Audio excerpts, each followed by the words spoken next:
હોળીનો તહેવાર છે અને પર્યાવરણને હાનિ ન પહોંચે તે માટે વૈદિક હોળીનું મહત્વ વધી રહ્યું છે અને ઠેર ઠેર વૈદિક હોળીનું પ્રાગટ્ય પણ કરવામાં આવશે અને તેને લઈને તૈયારીઓ પણ કરવામાં આવતી હોય છે।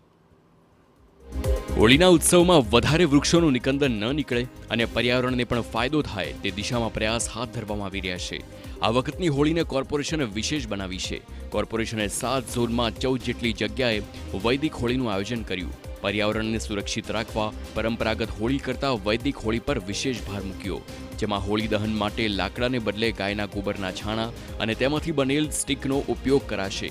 અગાઉ અમદાવાદમાં રસ્તા પર રખડતા ઢોરનો આતંક ઠેર ઠેર હતો, પરંતુ આજ રખડતા ઢોર હવે કોર્પોરેશનના કરુણા મંદિરમાં વિહરતા જોવા મળે છે। કોર્પોરેશન દ્વારા ગાયોના છાણનો ઉપયોગ કરી સ્ટિક અને ઉપલા બનાવવાનું નક્કી કરાયું।